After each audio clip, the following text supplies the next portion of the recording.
దేవునికి మహిమ కలుగును గాక. హల్లెలూయా. మన ప్రభువును రక్షకుడైన యేసుక్రీస్తు అతి శ్రేష్టమైన ఘనమైన నామములో కూడి వచ్చిన మీ అందరికీ ప్రభు పేరిట నా హృదయపూర్వకమైన వందనాలు తెలియజేస్తున్నాను. ఈ అవకాశం ఇచ్చినటువంటి దైవ సేవలకు కూడా ప్రభు పేరిట నా హృదయపూర్వకమైన వందనాలు. ఇక కొద్ది నిమిషాలు వాక్య భాగంలో వెళ్ళిపోదాం. గట్టిగా 11:24 అవుతుంది. 12 గంటలకు ముగించేస్తా. దేవుడికి మహిమ కలుగుగా. చెప్పబడిన వర్తమానాన్ని చక్కగా రాసుకోవాలని ప్రేమతో తెలియజేస్తున్నాను. చదవండి. యోబు గ్రంథం 12వ అధ్యాయం 8వ వాక్యాన్ని చదవండి.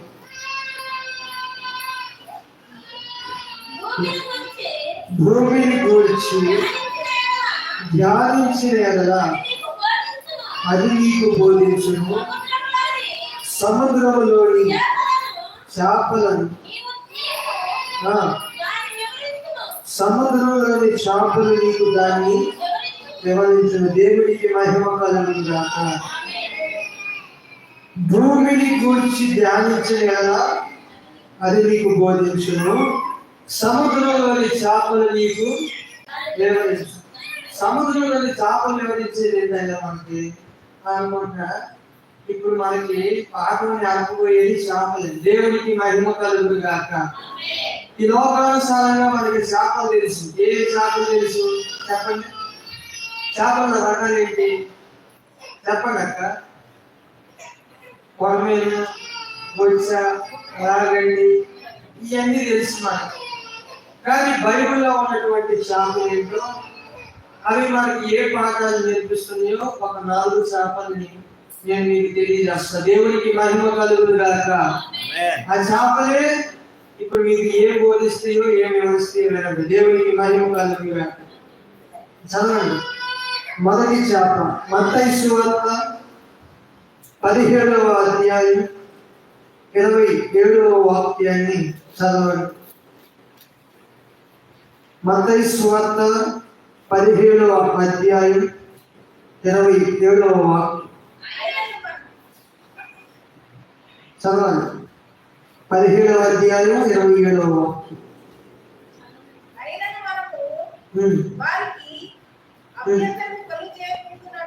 అభ్యంతరం కలుగ చేయకుండానట్లు నీవు సముద్రమునకు పోయి గాలము వేసి మొదట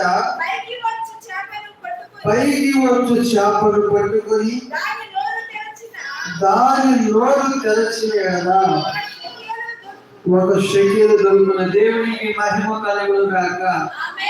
ఏమి దొరికిందంట చేపలో? షెకెలు. మొట్టమొదటిగా షెకెలు ఉన్న చేప. దేవునికి మహిమ కలుగును గాక.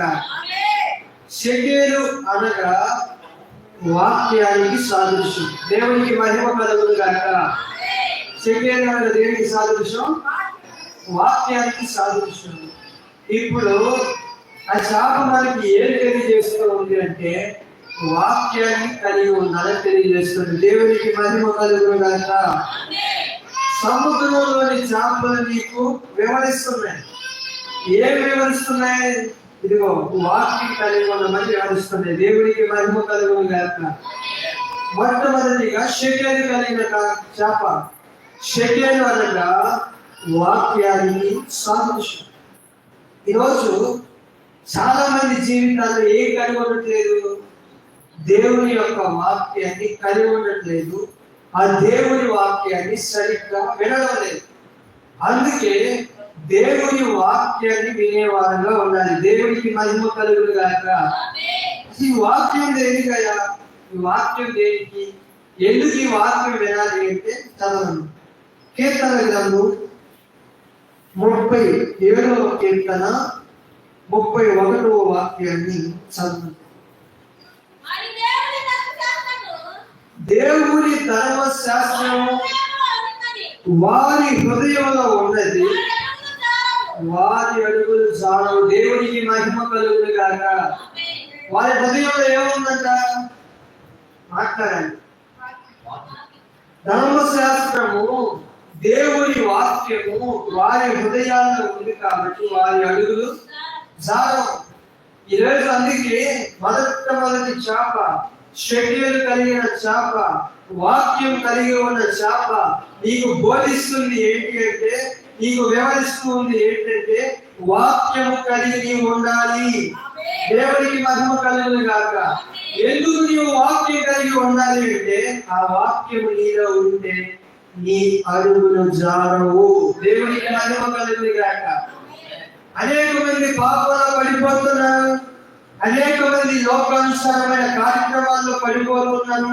అంటే గల కారణం, వారి అడుగులు జారిపోతున్నాయి అంటే గల కారణం ఏంటంటే ధర్మశాస్త్రము హృదయంలో లేకపోవడం. దేవునికి మహిమ కలుగును గాక. అందుకే ఈ ఉదయకాల సమయంలో దేవుని వాక్యాన్ని ధరించుకున్న వారమై ఉండాలి. స్తోత్రం చెప్పండి గట్టిగా. ఆయన వాక్యాన్ని మన హృదయంలో ఉంచుకున్న వారమై ఉండాలి. దేవునికి మహిమ కలుగును గాక. ఇంకో మాట చదవండి. యెషయా గ్రంథం 40వ అధ్యాయం 4వ వాక్యాన్ని చదవండి. యెషయా గ్రంథం 40వ అధ్యాయం 4వ వాక్యం. యెషయా 44. ప్రతి లోయను ఎత్తు చేయవలెను, ప్రతి పర్వతమును ప్రతి కొండను అణచవలెను, వంకరవి చక్కగాను కడుగైనవి సమముగాను ఉండవలెను. దేవునికి మహిమ కలుగును గాక. ప్రతి లోయ ఏమవ్వాలన్న ఎత్తు చేయవాలి. ప్రతి పర్వతం అంటే అహంకారము, గర్వము అనేటువంటి ప్రతి పర్వతం, ప్రతి కొండ అణచబడాలి అంటే ఏం కావాలి? వాక్యం కావాలి. దేవునికి మహిమ కలుగును గాక. వంకరైనవి చక్కగాను కడుగైనవి సమముగా ఉండాలి అంటే ఏం కావాలా? దేవుని వాక్యం కావాలి. దేవునికి మహిమ కలుగును గాక. భూమిని గూర్చి ధ్యానించిన కదా అది నీకు వివరించును. సముద్రంలోని చేపలు నీకు దాన్ని వివరిస్తుంది. ఏ వ్యవస్థని సముద్రంలోని చేపలు? మొట్టమొదటిగా వాక్యం కలిగి ఉండడం చెప్తుంది. షెకేలు కలిగిన చేప, వాక్యము కలిగిన చేప. నీవు కూడా వాక్యము కలిగినటువంటి విశ్వాసిగా ఉండాలి. వాక్యము కలిగినటువంటి దేవుని బిడ్డగా ఉండాలి. ఎందుకయ్యా వాక్యము అంటే, ఆ వాక్యము నీ హృదయంలో ఉంటే నీ అడుగులు జారవు. దేవునికి మహిమ కలుగును గాక. నీ ప్రవర్తన మారదు.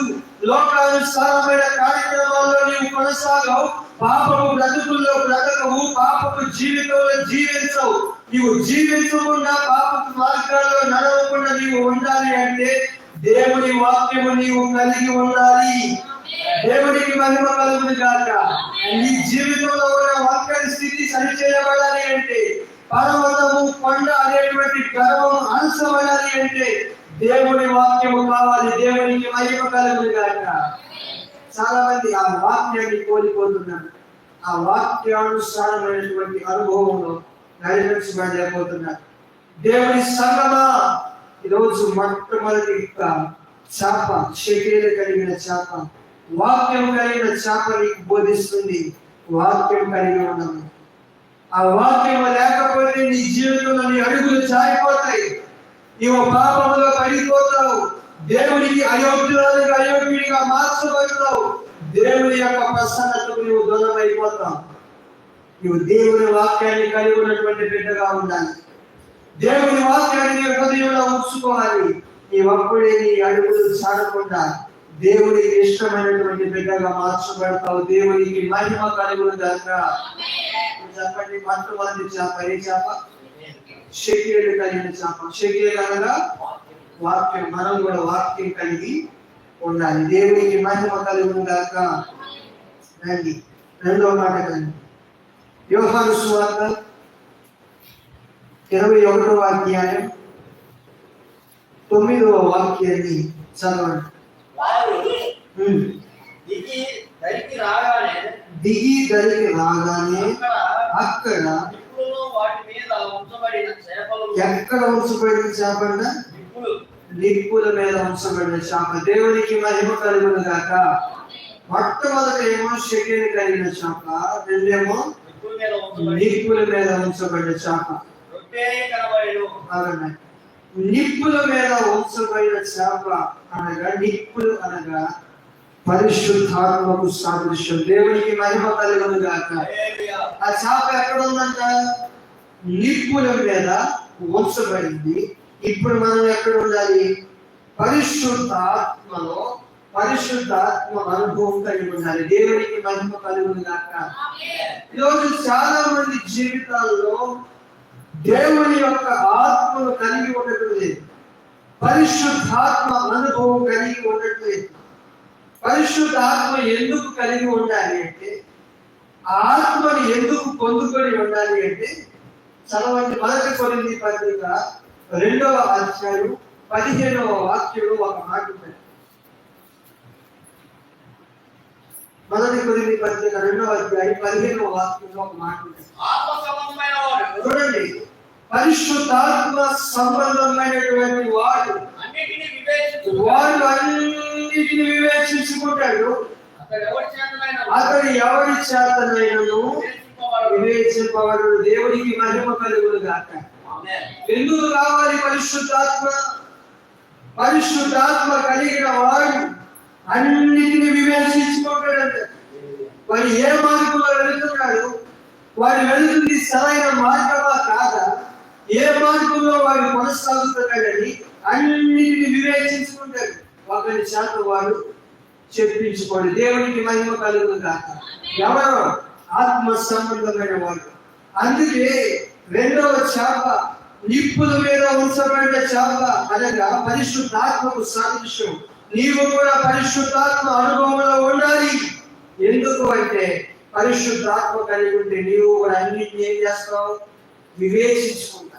ఒకరి చేత ఏ విషయంలో వివేచింపబడవు. దేవునికి మహిమ కలుగును గాక. చాలా మంది జీవితాల్లో దేవుని బిడ్డలుగా పిలువబడుతున్నారు, దేవుని సంఘముగా పిలువబడుతున్నారు. కానీ ఎదుటి వారి చేత చెప్పించుకుంటున్నాడు, నువ్వు అలా ఉండకూడదు, ఇలా ఉండాలి, ఇలా చేయడం కరెక్ట్ కాదు. ఎందుకని? వాడు ఆత్మ సంబంధంగా ఉండట్లేదు. ఆత్మ సంబంధంగా ఉన్నటువంటి వాడు అన్నింటినీ గ్రహించుకుంటాడంట. చాలా మంది జీవితాల్లో గ్రహించుకోవట్లేదు. నేను వెళుతుంది సరైన మార్గం, నేను కొనసాగుతుంది సరైన మార్గం, నేను వెళుతుంది సరి అని అనుకుంటున్నాను. అందుకే సామెతల గ్రంథం 14వ అధ్యాయం 12వ వాక్యంలో ఒక మాట చెప్పాడు. ఏమని?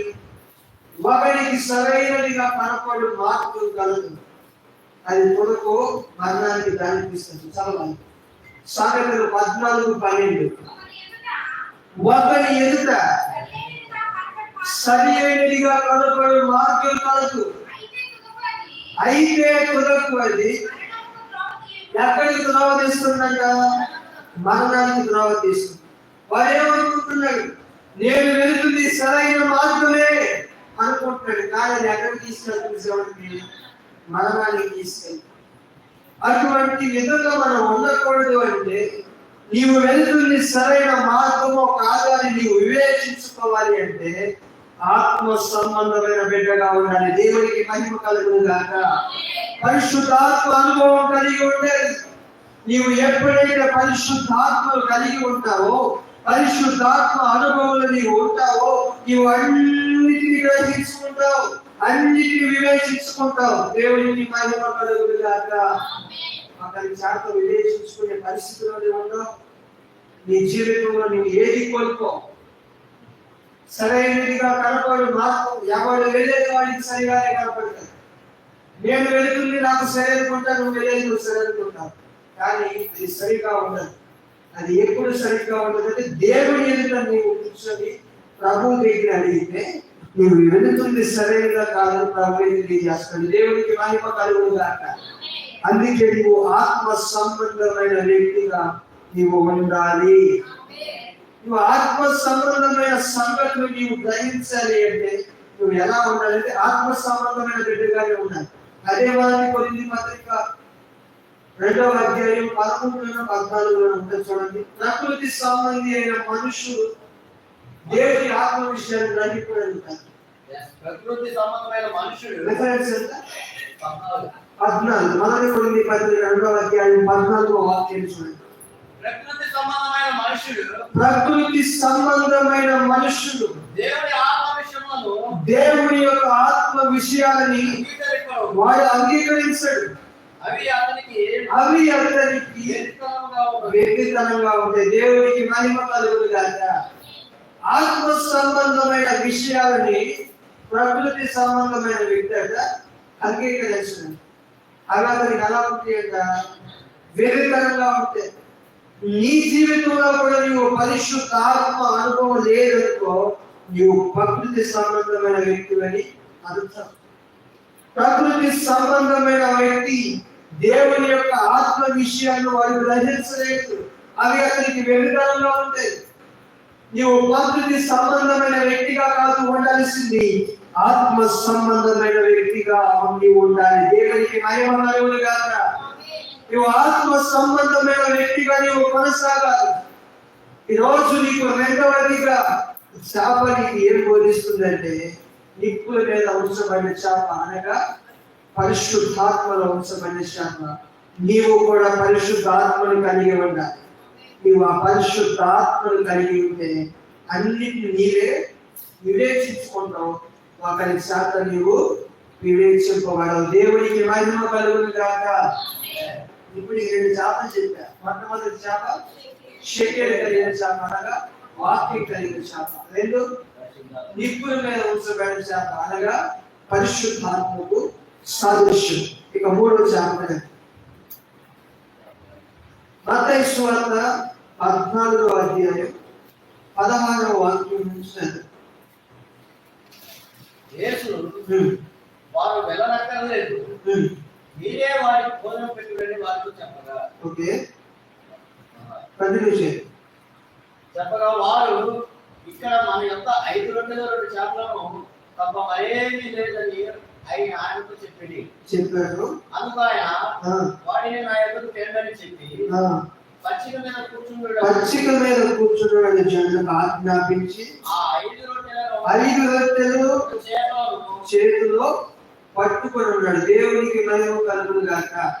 ఇప్పుడు చెప్పండి, ఆ చేపలు ఎక్కడ ఉంది? 3దిగా దేవుని చేతిలో ఉన్నాయి. దేవునికి మహిమ కలుగును గాక. ఇప్పుడు మనం ఎక్కడ ఉండాలి చెప్పండి? దేవుని చేతిలో ఉండాలి. 3 దేవుని చేతిలో ఉన్నటువంటి శాఖ విశ్వాసులమైనటువంటి మనం, దేవుని బిడ్డలమైన మనం దేవుని చేతిలో ఉండాలి. ఆయనలో నిలిచి ఉండాలి. దేవునికి మహిమ కలుగును గాక. ఎంత ముందుగా మీకు ఒక వర్తమానం చెప్తాను. ఆయనలో నిలిచి ఉండాలి. ఆయన చేతిలో మనం ఉండాలి. ఆయనలో ఉంటే ప్రభువు మనతో ఉంటాడన్నాడు. మనకి ఏది ఇష్టం అడిగితే దాన్ని ఇస్తాడని చెప్పారు. ఇవన్నీ ఎప్పుడు జరుగుతాయి? మన ఎవరి చేతిలో ఉండాలట? దేవుడి చేతిలో ఉండాలి.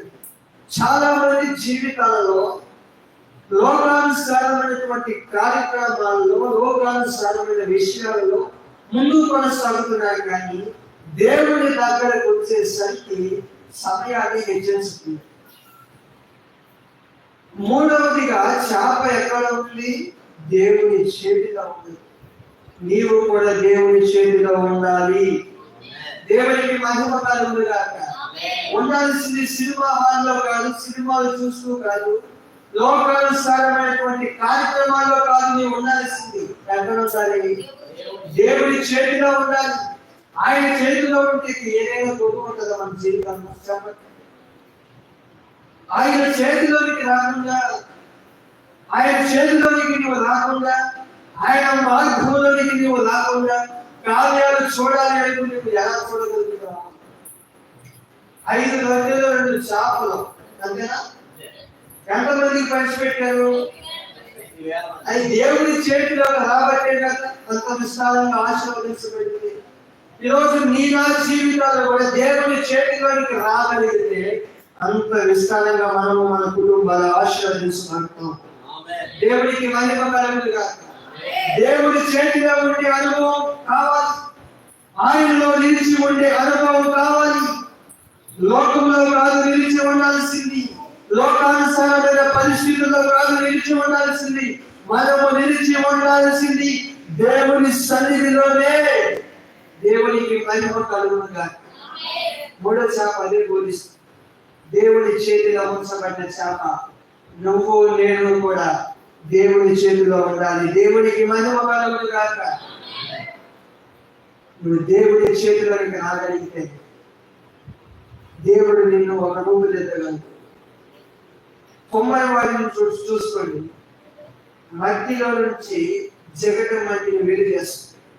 ఆ వేరు చేసినటువంటి మట్టిలో నుంచి లాగా రాకుండా వెనక ఒక సహవాసం, దాన్ని ఏమంటారు, సాగపైన పెడతారు, ఒక పాత్రగా చేస్తాడు, దాన్ని కాలుస్తాడు, చివరికి ఒక ఉపయోగకరమైన పాత్రగా చేస్తాడు. ఇవన్నీ ఎప్పుడు జరిగినాయి? ఆ మట్టి కొమ్మరి వాడి చేతిలోకి వచ్చిన తర్వాత ఒక రూపుదిద్దుకుంది. దేవునికి మహిమ కలుగును గాక. ఈ రోజు మన జీవితాల్లో కూడా ఒక రూపుదిద్దబడాలి అంటే, ఒక ప్రయోజనకరమైన పాత్రగా మనము మన కుటుంబాలు మార్చబడాలి అంటే దేవుని చేతిలోకి రావాలి. దేవునికి మహిమ కలుగును గాక. నువ్వు దేవుని చేతిలోకి వస్తేనే నిన్ను కూడా నా ప్రభు ఒక ఉపయోగకరమైన పాత్రగా నా దేవుడు మలుస్తాడు. దేవునికి మహిమ కలుగును గాక. ఇప్పుడు ఎన్ని చేపలైంది? 3. ఒకటి శక్తి కలిగిన చేప, అంటే వాక్యం కలిగిన చేప, మనం కూడా వాక్యం కలిగి ఉండాలి. 2 నిప్పుల మీద ఉంచబడిన చేప, అంటే పరిశుద్ధాత్మకు సాదృశ్యం, మనం కూడా పరిశుద్ధాత్మ కలిగి ఉండాలి. 3 దేవుని చేతిలో ఉంచబడిన చేప, మనం కూడా దేవుని స్థానంలో నిలిచి. 4వ చేప నెహెమ్యా గ్రంథం 13వ అధ్యాయం 16వ వాక్యాన్ని చదవండి.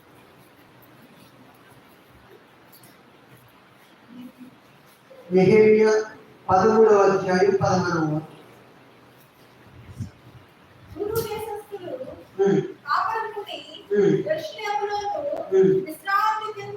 విశ్రాంతి దినములలో యూదులకు చేపలు మొదలైన నానా జతులు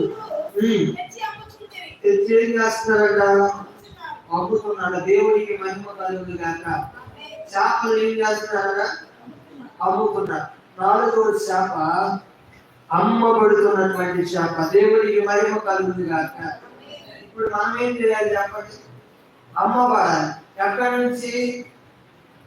లోకములో నుంచి దేవుని చేతిలోనికి అమ్మబడాలి. దేవునికి మహిమ కలుగును గాక. నీవు లోకములో ఉంటే, లోకానుసారమైన కార్యక్రమాల్లో నీవు జీవిస్తూ ఉంటే, నీవు దేవుని సన్నిధిలోనికి అమ్మబడాలి.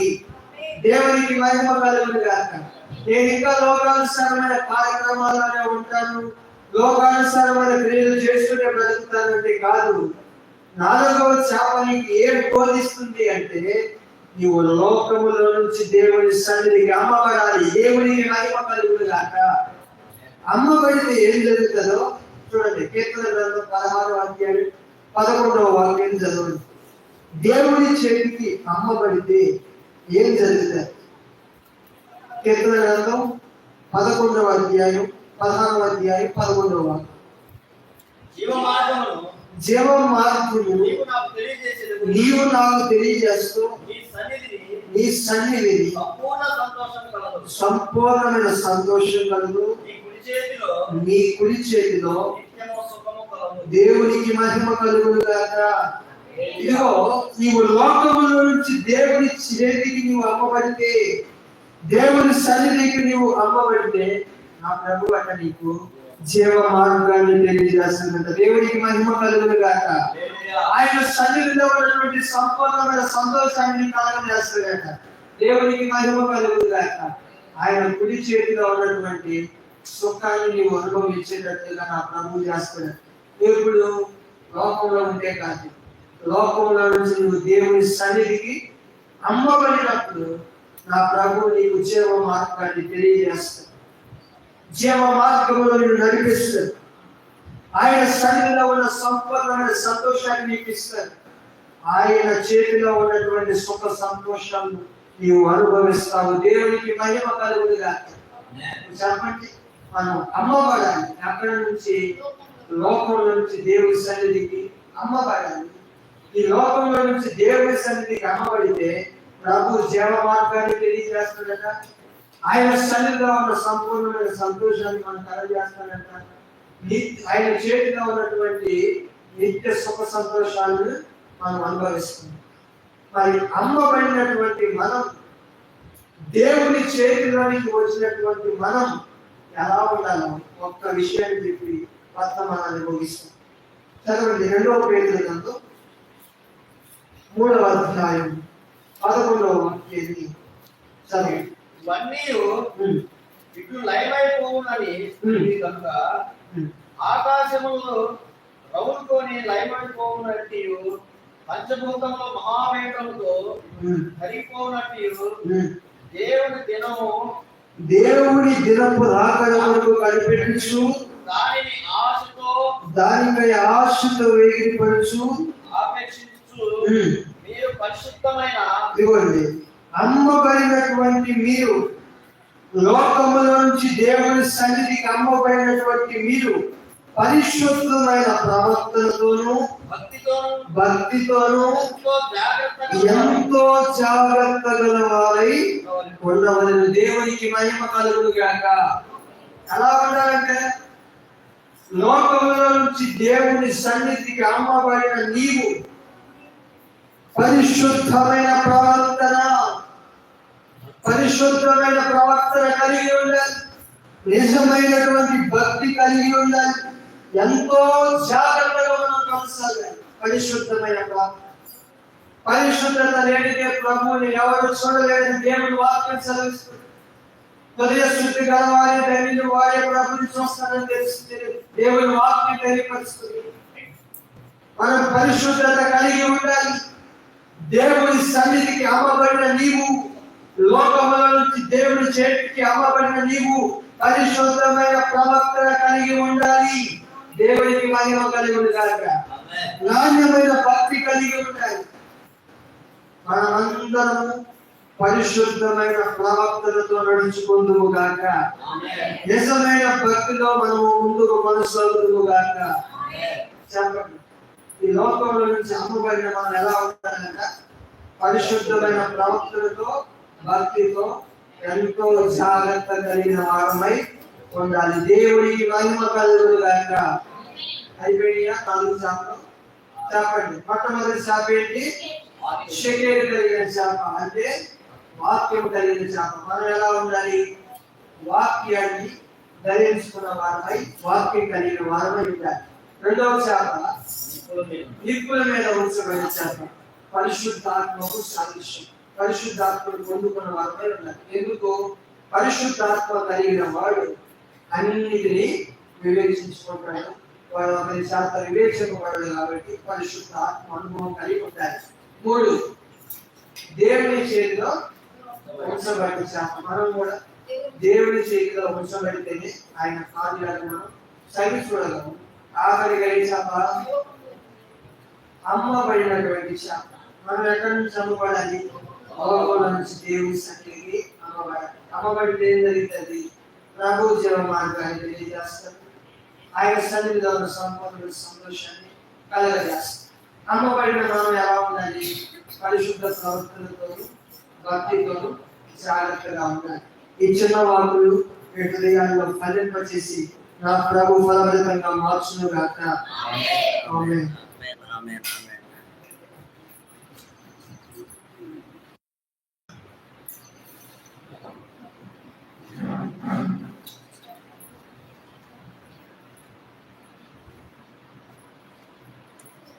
మంచిది, చక్కని మాటలు. సముద్రంలో చేపల్ని అడిగితే ఏం బోధిస్తాయి? అర్థమైందా? బైబిల్ గ్రంథంలో, పరిశుద్ధ గ్రంథంలో ప్రతి వాక్యము నీ జీవితానికి సంబంధించినదే. అవును కదా? అవి చేపలు కావచ్చు, జంతువులు కావచ్చు, సింహాలు కావచ్చు, అది ఏ జీవి అయినా సరే, ఈ భూమి మీద పుట్టిన జీవిని దేవుడు ఉచితంగా పుట్టించలేదు. అవన్నీ కూడా మనకు ఆత్మీయ పాఠాలని నేర్పిస్తాయి. ఆత్మీయ పాఠాలని నేర్పిస్తాయి. కనుక మనం ఆత్మ సంబంధమైన బిడ్డగా జీవించాలంటే ఇప్పుడు నిపుణుల మీద దాచబడిన సభ ఏం చేస్తుంది? పరిశుద్ధాత్మ సాదృశ్యం 2వ అధ్యాయం అపోస్తలుల కార్యాల గ్రంథంలో మనం చూస్తాం.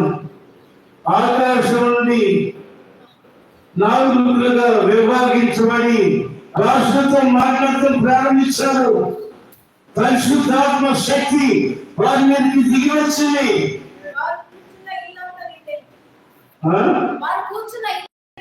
వారు కూర్చున్న నీళ్ళంతా నిండుతుంది. చాలు. అగ్ని జ్వాల వంటి నాలుకలు విభాగించబడి వారిలో ప్రతి వారి మీద రాలుగా అగ్ని చేత కాల్చబడిన చేప నీవు కూడా కాల్చబడాలి, అగ్నిలో పొడులు వేయబడాలి. అలా వేయబడినప్పుడు నీ జీవితమే శుద్ధ సువర్ణంగా మార్చబడుతుంది. అగ్నిలో పొడు వేయబడిన బంగారం ఏమవుతుంది? శుద్ధ సువర్ణంగా మార్చబడుతుంది. అలాగే చేప కూడా కాల్చబడకుండా పచ్చిది నీవు తినలేవు కదా. పచ్చిది తింటావా, వండుకుంటావా, తింటావా? పచ్చిది కాల్స్తే కొన్నిసార్లు మేము పొలంలోకి వెళ్ళినప్పుడు చిన్నపిల్లప్పుడు చేపలు కాల్చుకునేవాడిని, కాలంలో పట్టుకుని చేపలు కాల్చుకొని తినేవాడిని. ఎంత రుచికోటి ఎప్పుడప్పుడు కాల్చి. కాబట్టి చక్కని సందేశం మనం విన్నాం. దేవుడు తన బిడ్డను ఇంకా బహుగా బలంగా వాడుకుందాక. ఆమేన్. హల్లెలూయా.